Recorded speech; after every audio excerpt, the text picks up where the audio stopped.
NRO-2 دیا. سارا پاکستان جانتا ہے کہ جنرل مشرف نے NRO-2، جنرل باجوہ نے NRO-2 دیا، مشرف نے NRO-1 دیا، سب کو پتا ہے. ہمیں کئی دفعہ انہوں نے کہا جب ہم گورنمنٹ میں تھے کہ جی چھوڑ دیں احتساب کو، چھوڑ دیں، اقتصادیات کے اوپر کانسنٹریٹ کرو، اکانومی پہ کانسنٹریٹ کریں، احتساب کو بھول جائیں. ہمیں فیٹف کے اندر انہوں نے ان کی طرف سے آئی ریکویسٹ کہ جناب فیٹف میں ان کو NRO-2 دے دو، یہ اپوزیشن کو. تو ہمیں تو پتا ہے کہ NRO-2 کس نے دیا. تو اگر اعظم سواتی نے یہ ایک ٹویٹ کری دی، یہ اس کی اتنی بڑی سزا تھی کہ اس کو پہلے پوتوں اور پوتیوں کے سامنے گھر میں 3 بجے گھس کے مارا گیا، پھر اس کو ننگا کر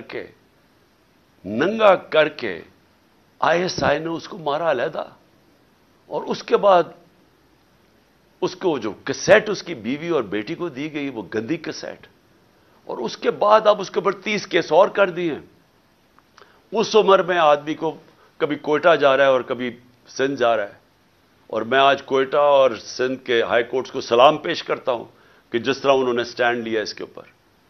لیکن کیا یہ ایک مہذب معاشرے میں، ایک ڈیموکریٹک معاشرے میں ہوتا ہے؟ یہ تو ڈکٹیٹرشپ میں بھی اتنا برے حالات نہیں تھے.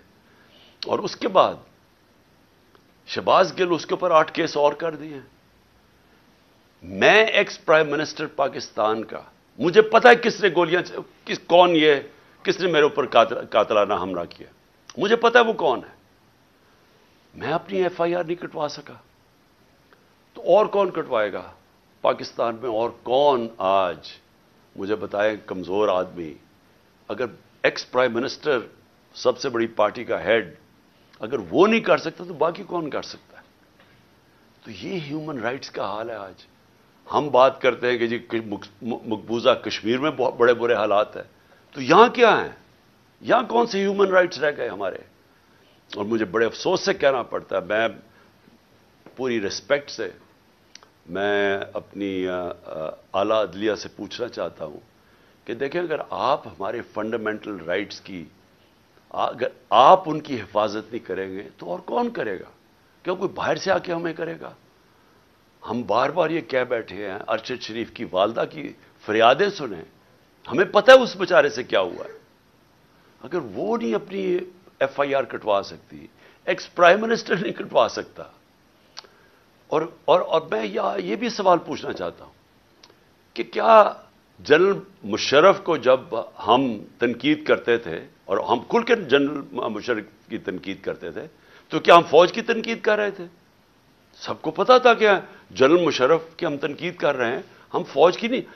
قوم فوج کو پیار کرتی ہے، کیونکہ قوم کو پتہ ہے کہ ہمیں وہ آزاد رکھنے والی ہماری فوج ہے.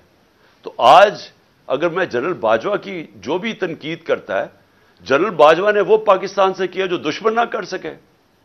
7 مہینے کے اندر وہ اکانومی جو اپنی 17 سال کے بعد بہترین پرفارمنس دے رہی تھی، اس کو آج اس نے زمین پہ ڈال دیا ہے. آج پاکستان کے لوگوں کو یہ نہیں سمجھ آ رہی کہ اب پاکستان جائے گا کدھر. ہمیں تو یہی نہیں سمجھ آ رہی کہ اب اس میں سے نکالے گا کیسے کوئی.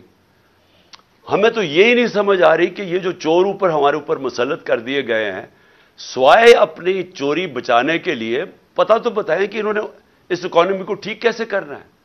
اور اب یہ 30 سال دونوں اقتدار میں رہ چکے ہیں، کب انہوں نے اکانومی کو ٹھیک کیا تھا؟ یہ تو جب سے آئے ہیں پیسہ بنانے کے چکر میں ہیں، اور ان کے پیسے معاف ہو رہے ہیں اور ملک بھی نیچے چلا گیا ہے. کون ذمہ دار ہے اس کا؟ تو یہ ہمارا رائٹ ہے، یہ میرا جمہوری رائٹ ہے یہ کہنے کا. اور میں آپ کو پھر سے یہ کہہ دوں کہ میں یہ باتیں اس وجہ سے، یہ قاتلانہ حملہ میرے اوپر ہوا تھا میرا منہ بند کرنے کے لیے. یہ منہ نہیں بند ہونے لگا. یہ جب تک میں زندہ ہوں، میں اس ملک کے لیے کھڑا ہوں گا، اس ملک کی آواز بلند کروں گا. میں کسی صورت اپنی آواز بند نہیں کرنے لگا. اور میں یہ چاہتا ہوں کہ اگر کوئی ادارے کے اندر کالی بھیڑیں ہیں تو ادارہ اپنا وقار اونچا کرتا ہے جب ان کے اگینسٹ ایکشن لیتا ہے. یہ نہیں کہ جو بات کرتا ہے ان کے اوپر کارروائی شروع کر دے، جو کہ اعظم سواتی سے خاص طور پہ ہوا ہے. اور میں آخر میں الیکشن کمیشن کے اوپر بات کرنا چاہتا ہوں. میں پھر سے یہ کہتا ہوں کہ میں نے اپنی